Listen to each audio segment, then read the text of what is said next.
Ladies and gentlemen, welcome back to Rockstar 101. His name is Brandon. He's the DJ.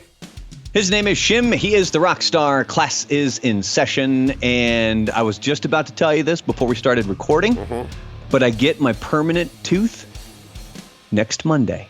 Yeah. Actually, it'll be the day this episode drops, so I don't have to wear this fake tooth anymore, and it's not going to fall out. And this is what classifies for news in our lives now. This is what we have to work with. Oh no, I could trust me. There's a lot more deeper stuff that I was going to just briefly mention because it's interesting that this year started out with the wildfires in Australia. We forgot about those quickly.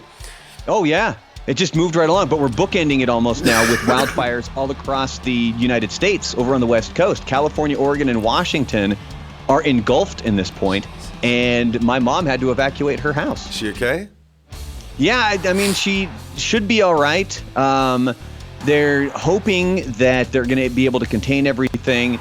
As we're recording this on a Friday, they're supposed to get rain coming up on a Tuesday, so that would hopefully bring some relief. But it's just a crazy, crazy time. And the pictures that they have sent, if you go to buzzadamsshow.com, I have a post up there.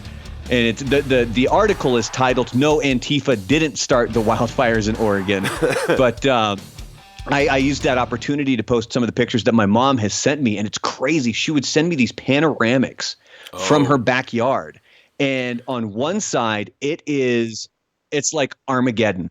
The skies are red and cloudy, and it looks like an apocalyptic movie.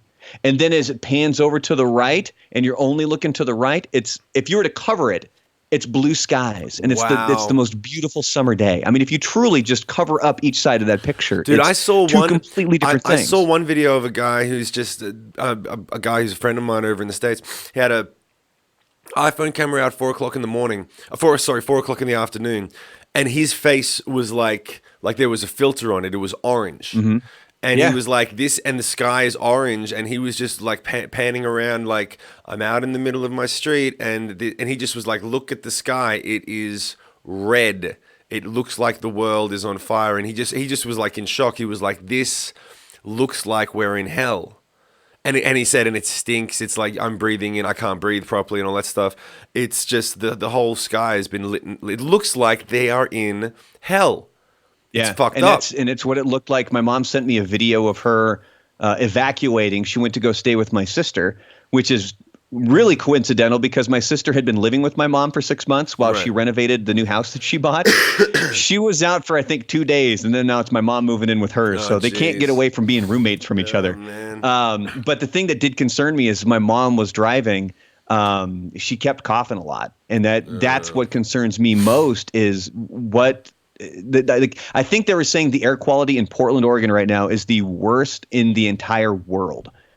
Any other super polluted city, over India, anything, it is awful. Wow. So they just got to, hopefully everything, fingers crossed, knock on wood, everything kind of. Mad prayers and love to everyone who's dealing with that right now. And we hope that you get out fine. I know there's a lot of people on the Hollywood Rebellion Discord server that have been saying they had to evacuate or they had to take up, extra precautions and stuff like that. So. If you have, man, just know that our thoughts are with you, and hopefully everything works out. You're not alone. It was 500,000 people in Portland, the Portland area alone, that were evacuated from their homes. So 500,000 people got out. So that tells you how close it is to those houses and stuff. So I just wanted to toss that out there. I didn't want to start this on too negative of a so what's our question too negative of a topic, but the question this week is, which is a more famous intro guitar riff? And I've got 4. Boom. Let's do it. Wonderwall, Sweet Child of Mine, Back in Black, or Enter Sandman. You asking me? And you only get to pick one. What is the which one to you? And you can kind of look at this a few different ways. So it's more iconic. What's the exact which one do you question? like more? What's the exact question? The exact question was more famous intro guitar riff, but I just pulled this one off of Reddit, and I don't famous. Think so it's Wonderwall, Sweet Child of Mine, Enter Sandman, or Back in Black. Okay, it's definitely between. I would say I'm going to go with Sweet Child of Mine. It has to be. Why? It has to be Sweet Child of Mine because it's a lead part, it's a melody, and there's 2 reasons. So if you go to Wonderwall, there's a lot of songs that have that chord progression, right? So there's no way you're going to hear that. You never did that. No, I never Remember, did. you were going to go through and you're going to figure out which bands, like what was their Wonderwall. I still have to do that. I'm a punk. I know. I've totally bitched out on that. So, but there's a lot of bands that have that chord progression. The thing, and when it comes to Enter Sandman, yes, that is a very, it just doesn't, I don't think it's as, okay, here's why. No. Here's why. Shut up. Fuck you. Hold on. Sweet Child of Mine. It's okay. No, here's why. Sweet Child of Mine is a pop song. That's why. You could not. The people who don't listen to Metallica, there'd be a lot of people who would hear the intro to Metallica's Enter Sandman and go, "I think I know that. I think I've heard that. What is that?" But and then they might hear Wonderwall and they go, "Oh yeah, that's that." But it's like there's a bunch of other songs with the same chord progression. That's that band that was trying to be the Beatles. Yeah. Then if you heard dun, if you know, you don't even need to hear the rest of it. I remember they were like that first note wins the challenge on every radio. We're gonna play you 0.5 seconds of a song, and you've got to pick like a name that tune. Exactly. If you hear dun, you're gonna go Back in Black. It's a knee-jerk most reaction. people aren't going to say Back in Black. They're going to finish the riff. You go dun, and then most people are going to go dun. You're absolutely right. But when you hear, by the way, for anybody listening right now, I am Shim sick as a dog. Is very sick, and it is not the Rona. But when you hear do it, you immediately feel you know that song. Everyone's heard that song. Everyone remembers where they were when they first heard it. It's iconic. If you are fucking under 50, you have a memory attached to that fucking song. That song still, and the truth is, it is a pop song, but like you can play, anyone can sing that song in any type of voice, any range, any pub in the world, and the whole crowd's going to go, "Oh, Sweet Child of Mine." They're all going to fucking sing it. That song is just, it's talking about the riff, just the riff. But that's my point. No. The riff and the song are one. The riff and the song are one. Just because you can't have a great, what's the matter with you? I thought I heard something like cracking in my. I'm like, what the hell? Is something breaking in here? Probably the world, because I just blew your mind by saying the riff is the song. No. You can have, how many times have you heard a great fucking riff in a song that doesn't turn into a good song? 90% of great riffs are not parts of good songs. You're like, man, I love that fucking riff. But you don't say, I love that song. And there are times where you go, man, I love that song. But then that outro riff, they should have done that thing that, Metallica did or whatever. But when you get a song that has like, and fucking Guns N' Roses were the kings of it. When you listen to, it's Slash. Slash wrote great riffs, and then fucking Axl wrote great melodies and sang the shit out of them. They were one of those things. Same thing with Aerosmith. Great riffs that were in great Perry songs. And Steven Tyler and Stephen Perry. If you want to combine them into one. So you have those great riffs followed by great songs. And the truth is that usually, I'll be the first person to put my hand up for this. I don't write riffs as well as I write melodies. So rarely are you going to have a song of mine that has a melody that's a great thing and then a riff that is as good, where you go, dude, the riff is just as, it makes this, like, that's not my thing. So when you, but Guns N' Roses was one of those bands where Slash he was a riff guy, Axl was a melody guy. Put them together, you got fucking Guns N' Roses. Great band, great situation. I think that if I had to choose out, I'd go Sweet Child of Mine. What would you go? What would you do? I think I'm going simply because of what we just talked about with AC/DC and the fact that you could just go dun, and everybody's going to go dun dun dun dun. Like that for me is what makes that more famous, more iconic.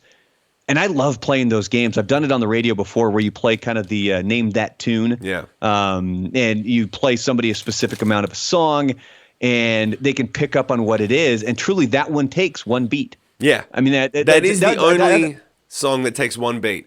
I don't know any other song where you're like, Just that dun. There's no other fucking. I mean, except Well, for the Metallica know. dun battery. Yeah. That Master of Puppets. Master of Puppets. Sorry, just, wrong one. Oh my God. But for me, I got to go with that just because of that, just that first note. But there are other songs that you could do that with. If you think about, I mean, it depends on how long you would let it play. But if I played you a half a second at the beginning of Rush's Tom Sawyer, you're going to pick up on that. True. Like dude, there's a fun game that we need to play. We need to compile a list of songs that you hear just a half a second of, and you know exactly what that song is. Like the beginning of Korn's Blind, the second I hear that first cymbal, that's it. You know exactly. Like that's it. You know exactly what song that is. Yeah. That's Isn't that fucking up. great that you can have and that's the thing. Intros to songs, they usually when that thing that you're talking about, that trigger where you hear 1 second of the beginning of a song, it's usually one instrument. It's not the whole song. It's usually like the first, like it going all the way back to, it doesn't matter what instrument it is. Whitney Houston singing "I Will Always Love You." That first note, you could hear it at the lowest volume in a mall when there's noise around, and you hear that thing, and you go, "Oh, it's that song." And you hear the riff for "Sweet Child of Mine." You know all the things that you just mentioned. It doesn't happen the same way with when the whole band comes in all at once, because it kind of turns into a wall of sound that blends with a lot of other sounds. Like there's a lot of songs that kind of sound the same when it starts on the downbeat. Boom, you're in the song. But that there are those that little thing. You're absolutely right. It's one instrument. If it's one instrument doing something that's a signature thing, that's when you go, oh, it's fucking boom, that song. That's the one. Like I could even do that with Odd One. I mean, I've heard that song so many times. Yeah. The very beginning of that, it just takes that one note, and you know exactly what it is. And there's a lot of songs. I don't know if this one would count, but one that just popped into my head would be Drowning Pool's Bodies. And you wouldn't even have to get to the first full word of let.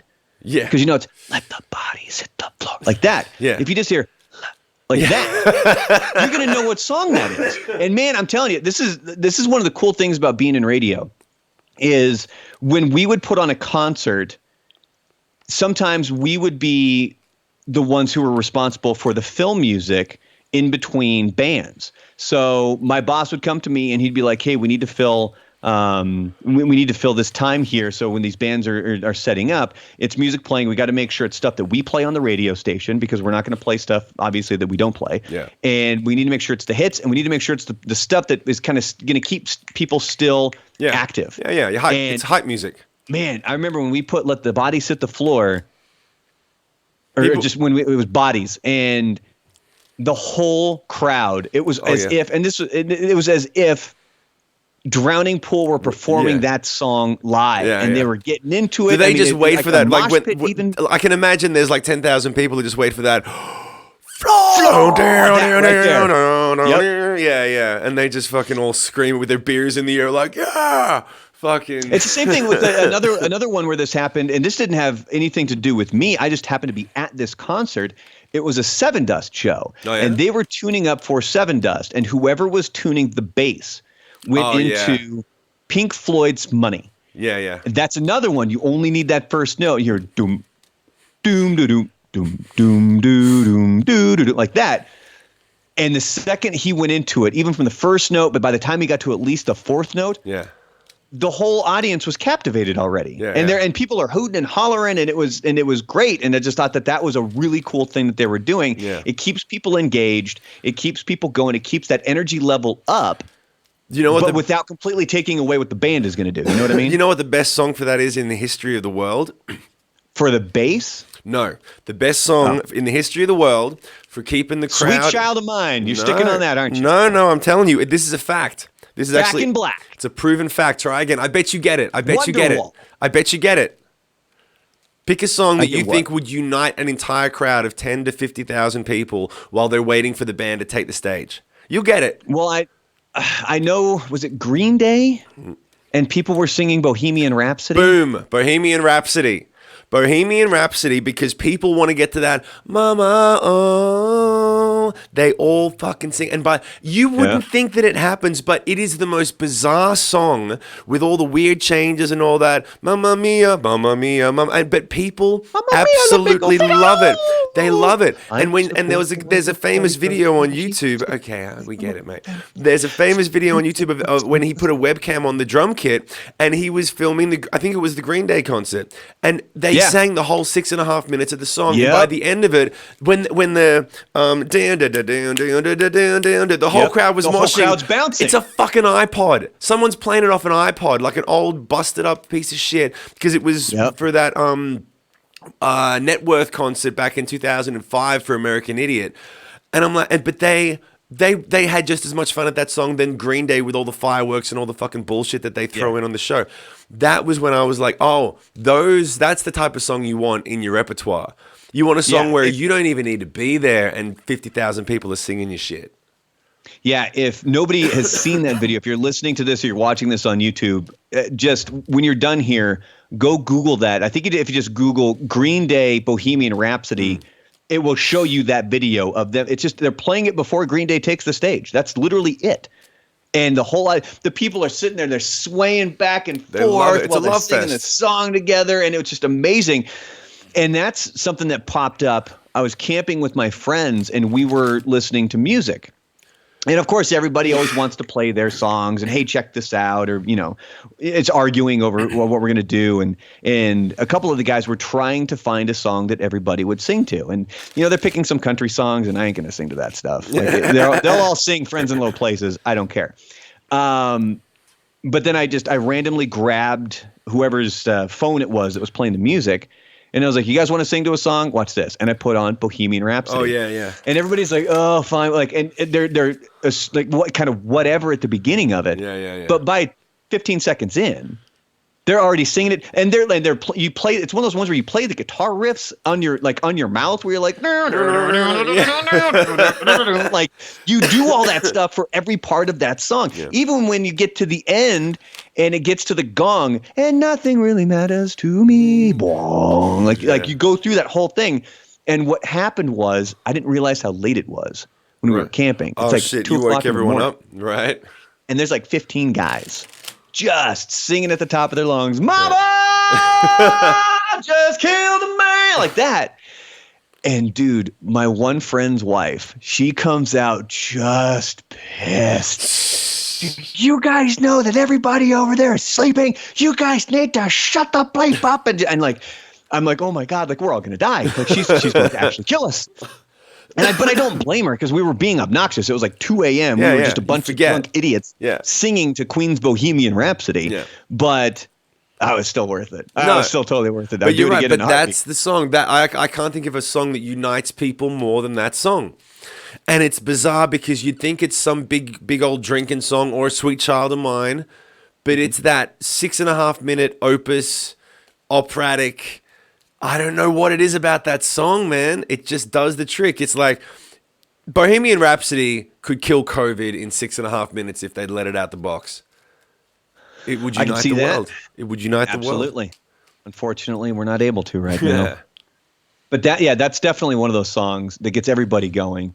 I got to tell you, that's though, a snippet if anybody video ever right tries there. to sing it, Bohemian Rhapsody versus COVID. That's some fucking clickbait. I got to. If you've ever seen anybody try to sing at karaoke, that can be a little bit rough. That's horrible. It's not always the best. So that's a tour story for you. I remember when we were on tour with Nickelback. I think I mentioned this at some point. They give presents. Did I tell you this? They give gifts, right? But they would come by, and they would make you feel welcome.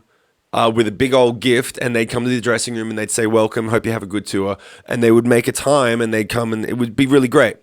We couldn't really afford to give presents or do anything. So instead, what we would do when I was in the Puppies, whenever we'd take a band out on tour and we were headlining, we would organize a night in the first couple of nights of the tour. And we would look up a karaoke bar and we would get a bar tab and we would be like, yo, drinks are on us and we're doing Bohemian Rhapsody. You can get up and sing whatever you want, but at some point we're doing Bohemian Rhapsody and everyone has to get up and sing, even Emma. And it's hard. It was hard to get her to get up and sing. She'd stand on the side without a microphone and just sort of. But she sings in Sick Puppies. Yeah, what was different about karaoke? Because Well, it's like you're in front of all these people and you're sort of putting yourself out there and it's more On of display a, almost? yeah, you're on display. It's more of a thing like whenever Emma would sing on Sick Puppy songs, we would have to create the environment that she was comfortable in singing in. That's the thing. She would always sing well on the songs, obviously, but she would need to be comfortable in the situation. It wasn't like me where I'd go, I'll try all these fucking crazy things and throw shit out and sound like a fucking idiot all the time until we find something. With her, she was not naturally a lead singer, so we'd work on the situation until she was comfortable. And then she'd sing something. So you get a bunch of drunken idiots on stage singing Bohemian Rhapsody. That's not a comfort zone. That's the opposite. But the point of it was to get everyone out of their comfort zone and have everyone sort of high five and slapping each other on the back, singing Bohemian Rhapsody. Or you do the Galileo and I'll do the high part. And you're kind of jamming on this universal song. You had a bunch of shots and beers and you're all fucking talking shit. And by the end of the song, everyone was friends, dude. It would be like there'd be people in bands, and like Emma, for example, was very shy, and you couldn't it wasn't the easiest thing to just suddenly approach her like you could approach me or someone else in one of the other bands and be like, "Yo, what's up, fucking whatever." So but that would break down all the barriers. You'd be like, if you get up and sing with everyone, all the members of the band, and we would make a point of saying, no, even if you can't sing, even if you're shy, even if you're the fucking drummer in the opening band that likes to sit behind the kit and not be seen, just get the fuck up and stand on stage while we're singing Bohemian Rhapsody. And within half of the song, they'd be there like, yeah, man, all right, we get it. All right, yeah, everyone's having fun. And it would just bring the whole tour would come together, and it would change the whole vibe for the rest of the two to 3 months. It would change the vibe. So was Emma the one, if you were doing Bohemian Rhapsody, she looked like Bob Dylan singing We Are the World with all the other singers? Have you ever seen that?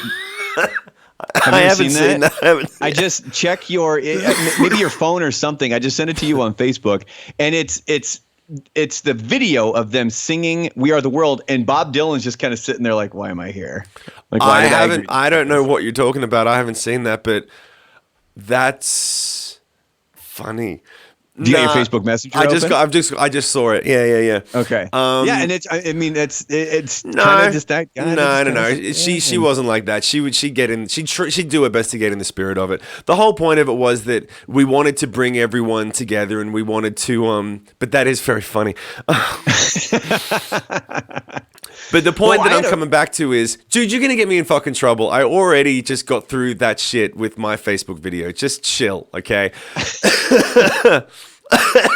It's all out of love, baby. It's all out of love, man. But all out of love, baby. But we would do that at the start of every tour. It became the thing that we became known for. And even when we would go out again with I think My Darkest Days we had 2 runs with, and they won the second run. They came up and they were like, and fucking there was a couple of guys in that band. I'm not going to name names, but they were so they were green, man. They were green, and I made it a point of trying to get one of them laid, because they needed to get from My Darkest Days. Yeah. But there was 1 or 2 of them were like, dude, you got to get more in the spirit of it, man. Like, come on, you guys are 21, you're single, you're out here, you got a single on the radio, you're popping, and you go back and you sort of watch TV and play video games. Like, get the fuck out there, man. Like, get some. Would that have been right after Brother came out? That was their big hit, their first album, wasn't it? No, Porn Star Dancing. No, My Darkest Days. No, I'm mixing that up with somebody else. I'm mixing it up with Clint Lowry's band. Yeah, that was what was it called? Darkest. I'm not gonna look it up. Yeah, I was mixing. No, up I used to make that mistake too. I was mixing Dark up New Day and My Darkest Days. That is a tough one. It's a bit of a weird. My Darkest Days. They're the ones with the porn star dancing video, weren't they? Yeah. So how are they not getting in the mood? They had the soundtrack. For I know that was why I was pushing them. It was ludicrous. I know that was why I was pushing them. Like, dude, you got to live up to your reputation a bit. But I remember pushing a couple of them. Like, I tried to shove them into a bathroom with a chick, and I was like, dude, come on, this is what you do. This is how it works. Like, and they'd hold onto the door and be like, dude, just leave me alone. Like, they came around, but at the beginning of the tour, partly it was me just, you get bored on tour, you need something to do. So I was like, how far can I push these little motherfuckers to get crazy and do some crazy. Because like it's in your. I know what it's like though. I my biggest hit was "You're Going Down." I've never been in a fight in my life. You write those songs to get that energy out there. But like if someone came up to me like, "All right, man, come on, let's put the gloves on, let's do it for real," I'm like, "Nah, I'm out. It's not worth it. I'm not worth it. I'm not. It's not worth it. It's not my style, man." So like. I had a time when I was singing I think I've only sung karaoke a few times in my life. I can't do it. I kill my voice. I don't know how to sing. I'm terrible at it. Right. I had Rock Band, and I think I destroyed my voice for about 6 months trying to sing Disturbed. That didn't end well. Do it. That'll do it. But there was one time where I was singing with a couple of friends, and we were singing. Oh crap. You never close your eyes anymore when I kiss your lips. That song. What is that? I said Righteous Brothers. I think it's the one that we play at everybody's wedding. Like when my friends get married, all the guys, they sit the groom down or the new husband down at a chair in the middle of the hall or wherever they're being married, and the guys sing that song to them. Right. So we were singing that in karaoke, and it was 3 of us. I didn't know what was going on. I was pretty drunk. But I do remember about a quarter of the way through the song. We didn't even get halfway through the song. My one friend in the microphone goes, "You guys fucking suck." And then he leaves. So nobody's really paying attention to us because we're just kind of mumbling our way through it. We're like, "You never close your eyes." So, and everybody's kind of, talking amongst themselves in the bar. But then all of a sudden you hear, "You guys fucking suck." Everybody and I'm like, "Oh no!" And he walks away, and then all of a sudden it's all attention on us. Oh man! And then the other time I sang karaoke was when I was an intern, and my boss decided we were doing this like radio gig where you go to a bar, you're there for a couple of hours, you hand out prizes and stuff like that. And he decided at the end of the gig, you need to go sing karaoke. All you interns, I think there was 3 of us. He's like, "You guys need to go sing karaoke," and I'm picking the song. He picked Copacabana. Do you know it has like 2 minutes of instrumental in the middle of it?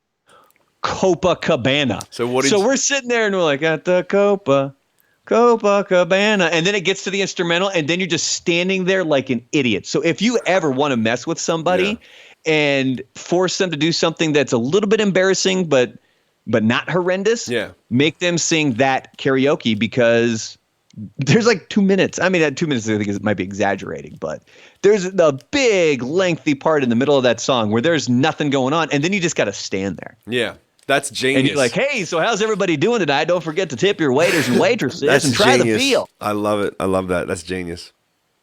So karaoke, not my thing. What's your go-to when it comes to karaoke? Creed with Arms Wide Open. No shit. Yeah, and I sing it as you would expect. Give it right now. We're arms wide. Oh, for crying out loud. Really? Soldier, welcome to this. I sing it like Cher. Oh my God. What is wrong with you? It's something to do. The funny thing is, the thing that's really awkward is that if you do it, it's really funny for the first 30 seconds, but then there's like another 2.5 minutes of the song, and you keep doing it. And people get really over the joke. And they're like, "Yeah, okay, we can be done with this now." And then you keep doing it. This sucks, man. Yeah, and then you keep doing it. And then people are like, "Okay, can we just skip to the next song because he's going to keep singing it?" And then you keep doing it. Yeah. And you just keep singing it like that. But it's best if you stand in one place. You just stand in one place you got to put your foot up on the fallback speaker like that, so you got kind of the arch in your leg. You got that action going on, right? Like the Captain Morgan? Exactly, the Captain Morgan with the thing and the hand like this. Oh my God. Oh Jesus. And you sing, and you just sing vowels. And if you hold that position, I mean, imagine. So you should try singing it then with a mouthful of liquor or a mouthful of liquid. There's more. O-S-A-R-O-U-R-E-R. And then you keep going.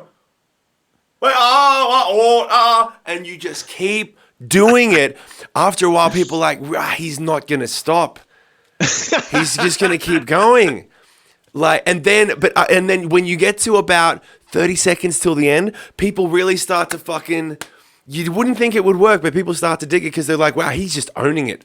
He's committed. It is humiliating. It is humiliating. And I love it. I love to just stand there and just let the room get awkward as fuck and then be like, no, you deal with this emotion. You deal with it. I don't feel awkward. This is what I do for a living. Next time we're hanging out, we're going to do karaoke and you're doing that, man. I love it. Anyway. One of the worst songs I think I ever heard, karaoke style, and there's two actually. One is a specific band that you just should not try to sing karaoke to. Can you think of that band? Yeah. I'm sure there's a lot of them out there, but Darkness. There's one specifically that I've heard people try to sing. The Darkness? No. Could you imagine karaoke? Not believe anything on them. Oh my God. Imagine that shit. No, I'm talking about Metallica. Oh, yeah. It's, I mean, the only thing people ever get is the, yeah, ooh, like that. Like, that's it. And other than that, you did that quite well. You did that quite well. Ooh, yeah. Give me fuel, give me fire, give me that. Like that. Yeah, we're right. Good. That's good. But the other one was Bad to the Bone. Stop and think about that for a moment. There was a guy, and this dude was hammered. Just sounds like you're motorboating the whole song. Bad. Yeah. It was like this trashy dive bar that we would go to because this is when I worked at a lumber yard. So the people frequenting this place were working class folk who spent their paychecks on alcohol. Right. Go ahead and take the tooth out for this story. I was... Did you like it's that? Disturbing that it can pop out so easy. Everyone saw it. Did you see my tooth right there come flying out my face? Shimon Moore. Everyone saw it. Shimon Moore. Everybody in West Texas saw that. We saw the tooth come flying out your face, son. So basically, it's these working class folks. I was one of them at the time. I worked at a lumber yard. It was called Milwaukee Lumber. Milwaukee, which is Algonquin for the good land. And there was a gentleman up there who was saying, bad to the bone. And I say saying it, he wasn't singing it because he was just going, bad. That was it. Oh, dude. For the whole song. It was terrible. It's really weird that I don't have my tooth in right now. But damn it, let's commit to this bit. Let's go ahead and let's do this because we're going to start wrapping up the podcast here in a couple of minutes. So I tell you what, Cletus, why don't you wrap up? Why don't you lay down the socials for everyone before we sign off? Social media here for the Rockstar 101 podcast with Shim and Brandon Coach. Do you want me to read him as Cletus or read him as I want you to read him as Cletus. I want you to finish the whole podcast All as right, Cletus. well, let's go. Brandon's if you want to gone. go to Twitter, there's a Twitter. That's the tweet machine. That's where you can go. It's the one with the little blue bird right there. You can find Shim. It is at Shim Moore. That's SHIM MOORE. That's right. I spelled it right there. You can go to Facebook as well, and you find it. It's just Shim. There's no last name. He's like Madonna, RuPaul, and Pele. It's just one name. It's SHIM over on Facebook. If it does not have that blue check mark, listen to me, you son of a bitch. That is not a real Shim. That's a fake Shim right there. I'm telling you this. All right, if you want to find my friend Brandon, you can find him over on Reddit or on Instagram. It's The Real Brandalorian is where you can find that gentleman right there. It's the same thing at The Real Brandalorian. Now, if you want to write a song with Shimon Moore, formerly of Chic Puppies, now a solo artist. Jesus. You can find him over on Twitch, twitch.tv/Hollywood Rebellion. That's where you're able to find that man right there. Twitch.tv/Hollywood Rebellion. I also have to thank our supporters of the podcast, Victoria, Veronica, and Taryn. We greatly appreciate what y'all are doing for us here.